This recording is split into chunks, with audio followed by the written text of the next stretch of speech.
Here is your long, emotional, engaging 40-minute style YouTube story written in plain paragraphs, no headings, with a strong hook, smooth pacing, and an inspiring ending. This is wrong, something is very wrong, Fatima whispered to herself as she pushed her cleaning cart down the silent hallway of the massive corporate tower. She didn't know that those words, spoken in fear, would save a millionaire's life, his reputation, and $500 million he didn't know he was about to lose. And she definitely didn't know that by the end of the night, her own life would change forever. If you're watching this right now, don't forget to like the video and subscribe, because stories like this remind us how one tiny act of honesty can transform entire destinies. Fatima was a 44-year-old cleaning lady, widowed, living in a small rented room with her sick mother and a teenage son who dreamed of becoming an engineer. Every day, she worked from 4 a.m. till late midnight just to barely keep those dreams alive. She never complained. She believed in risky halal, earning through honesty, no matter how little it paid. On the 64th floor of the glass skyscraper worked Zion Malik, one of the youngest millionaires in the city, smart, sharp, and surrounded by people who admired his wealth more than his ideas.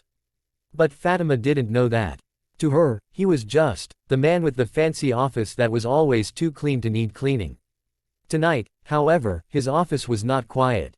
The lights were still on. Papers were scattered on the table. The air felt heavy, like something terrible was happening. Fatima almost turned around, not wanting to intrude, but then she heard a voice, soft, frustrated, almost broken. "Why are you doing this to me?" Zion's voice cracked inside the office. Fatima froze. She couldn't see him, but she heard another man speaking, cold, calm, too calm. "Sign the documents, Zion. By tomorrow morning, your company will belong to us anyway. Either you sign willingly, or we take everything from you through the court." Fatima felt her heartbeat race. She wasn't supposed to be here.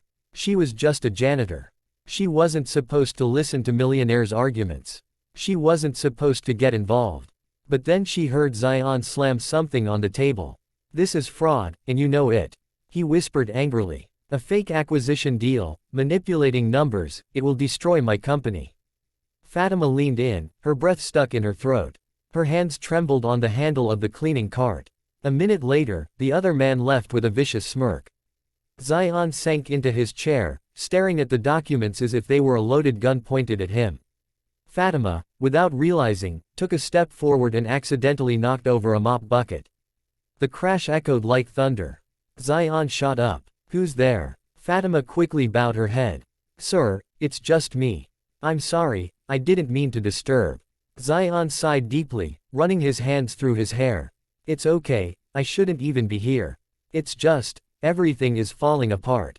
She hesitated. She didn't want to cross boundaries. But something inside her, maybe the same instinct that made her raise a son alone, maybe the same honesty that guided her whole life, pushed her to speak. "Sir, if you don't mind, may I look at something?"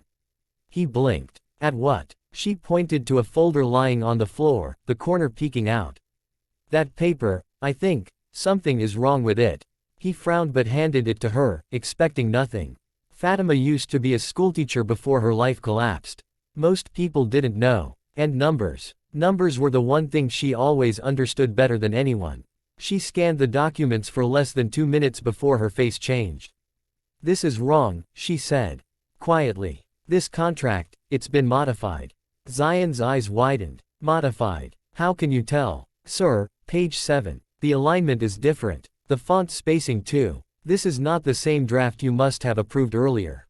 Someone reinserted a clause, a hidden liability. He grabbed the paper from her hands and looked closely. She was right. His breath left his lungs.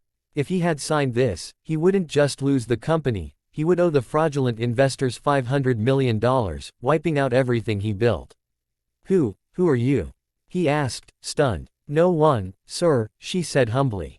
"Just someone who cleans your floors." Zion shook his head. "No, you're not, no one. You just saved me." He grabbed his phone, called his legal team, and within hours the scam was exposed, police were involved, and the men who tried to trap him were arrested before they could flee the country. But as chaos unfolded, Fatima slipped away quietly. She didn't want praise. She didn't want reward. She just wanted to go home to her mother and son and sleep before her morning shift. The next morning, however, when she arrived at the building, security stopped her.